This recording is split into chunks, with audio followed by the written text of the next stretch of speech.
અમારી પાસે Skoda superb આવેલી છે, તેમાં અમે સીટ કવર નીચે મેટિંગનું કામ કરશું. આ કંપનીના સીટ કવર લાગેલા છે, તેમાં કંપની જૂની કાર હોવાને કારણે સીટ કવર ડેમેજ થઈ ગયેલા હતા, ખરાબ થઈ ગયેલા હતા. તો અમે એમાં કંપની પેટર્નમાં સેમ કવર બનાવીશું અને તમને એનું ફિટિંગ બી બતાવીશું. આ કંપનીની હીટિંગ સિસ્ટમ છે જે ફ્રન્ટ બંને સીટમાં આવે છે, તે હીટિંગ સિસ્ટમ બી કમ્પ્લીટ ચાલુ જ રહેશે, એવા જ અમે કવર બનાવેલા છે.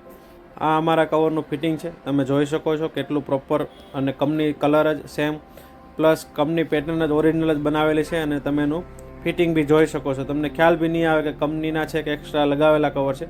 આ પાછળની સાઈડમાં be same as it is proper company જેવું જ એકદમ proper fitting, material heavy, plus નીચેનું 70 મેટ છે જે આમાં લાગેલી હતી કોઈ અધર કંપનીની, જેમાં નીચે બ્રેકેટ ફાઇબરના હતા જે તૂટી ગયેલા હતા, પ્લસ પ્રોપર ફિટિંગ નહોતું, અને બ્લેક કલર હતી જે અમે એમાં બેઝ કલર લગાવી કંપનીના સીટ કવર મેચિંગ સાથે જ, પ્લસ મેટિંગમાં વેલ્ક્રો આવે છે જેથી વોશ કરવામાં બી તે બ્રેકેટ કે એવું તૂટવાની કોઈ ઝંઝટ હવે કસ્ટમરને રહેતી નથી, અને કસ્ટમર સારી રીતના પ્રોપર યુઝ કરી શકે છે. થેન્ક